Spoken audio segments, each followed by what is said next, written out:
এই প্রচণ্ড গরমে বাড়িতে থাকা চিঁড়ে দিয়ে এই অমৃত স্বাদের রেসিপি বানিয়ে বাড়ির প্রত্যেককে কিন্তু অবাক করে দিতে পারবে। খেতেও যেমন অপূর্ব হয়, তেমনি গরমে শরীরের জন্য ভীষণ ভালো। রেসিপির জন্য এখানে আমি নিয়েছি 1 কাপ চিঁড়ে। এখানে পাতলা চিঁড়েটাই নিয়েছি, তোমরা মোটা চিঁড়ে দিয়েও করতে পারো। মোটা চিঁড়ে দিয়ে করলে 3 থেকে 4 বার জল পাল্টে ধুয়ে নিয়ে 10 মিনিট মতো জলে ভিজিয়ে রেখে দেবে। আর পাতলা চিঁড়ে হলে 2 বার জল পাল্টে ভালো করে ধুয়ে নিলেই চলবে। পাতলা চিঁড়েটা খুব তাড়াতাড়ি নরম হয়ে যায়। আমি স্ট্রেনারের মধ্যে রেখে দিয়েছি। এদিকে কড়াইতে 1/2 লিটার লিকুইড দুধ দিয়ে দিয়েছি। দুধটা হালকা হাত সহ গরম হলে 10 টাকা দামের একটা গুঁড়ো দুধের প্যাকেট আমি দিয়ে দিচ্ছি। এতে করে দুধটা অনেকটাই ঘন হয়ে যাবে। আর এখানে দিয়ে দেব 1/2 চামচ কর্নফ্লাওয়ার। কর্নফ্লাওয়ারটা দিলে দুধের ঘনত্বটা খুব সুন্দর হয়ে যাবে, দুধটা খুব তাড়াতাড়ি ঘন হয়ে যাবে। এই দুধটাকে আমি ঘন করে ফুটিয়ে নেব। তো দুধটাকে আমি লো টু মিডিয়াম ফ্লেমে বসিয়ে রেখে দিলাম। তো মোটামুটি মিনিট 10 পর দেখো দুধটা কিন্তু খুব সুন্দরভাবে ঘন হয়ে গেছে। এটা আর আমি রাখবো না, গ্যাস অফ করে দেব। গ্যাস অফ করে সম্পূর্ণ ঠান্ডা করার পর আমি দেখাচ্ছি। সম্পূর্ণ ঠান্ডা হওয়ার পর একটা বোলের মধ্যে আমি ঢেলে নিচ্ছি। দেখতেই পাচ্ছ অনেকটা ঘন হয়ে গেছে, যেহেতু কর্নফ্লাওয়ার দিয়েছিলাম তাই খুব সুন্দর একটা টেক্সচার চলে এসছে। এবার যে চিনিটাকে আমি ধুয়ে রেখেছিলাম স্ট্রেনারের মধ্যে, সেটা আমি দুধের মধ্যে দিয়ে দিলাম। এবার দুধের সঙ্গে চিনিটাকে খুব ভালো করে মিশিয়ে নেব।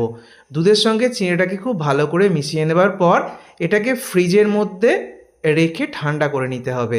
আর যাদের বাড়িতে ফ্রিজ নেই, ফ্রিজে না রাখলেও চলবে, তবে যদি একটু ফ্রিজের মধ্যে রাখা যায় খুব ভালো হয়। 1 থেকে 2 ঘন্টা ফ্রিজের মধ্যে রেখে দিলে একদম ঠান্ডা হয়ে যাবে। তারপরে আমি এখানে দিয়ে দিচ্ছি আম, কলা, শসা, বাড়িতে যেটাই থাকবে সেটাই দিয়ে দিতে পারো। তারপরে আমি একটু আপেল কুচি দিয়ে দিলাম। তারপরে এখানে দিয়ে দিচ্ছি খেজুর। এর মধ্যে সবই দিতে হবে এরকম কোনো ব্যাপার নেই, যেগুলো পাবে সেগুলোই দিয়ে দিতে পারবে। তারপরে আমি দিয়ে দিলাম এখানে কিশমিশ আর একটু নারকেল কোড়া অ্যাড করলাম। নারকেলটাকে কুচি করেও দেওয়া যাবে। এখানে কিন্তু কোনো রকম চিনির ব্যবহার করব না।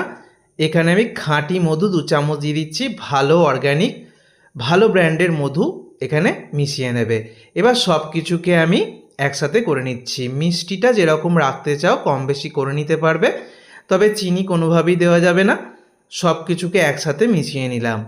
সব কিছুকে একসাথে মিশিয়ে নেবার পর ঠান্ডা ঠান্ডা সার্ভ করব।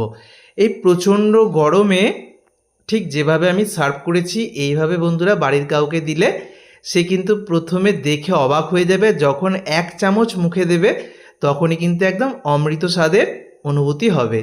চিঁড়ের এই অমৃতের রেসিপি একবার যদি বানিয়ে খাও, কথা দিচ্ছি বারবার বানিয়ে খেতে চাইবে, অপূর্ব হয়।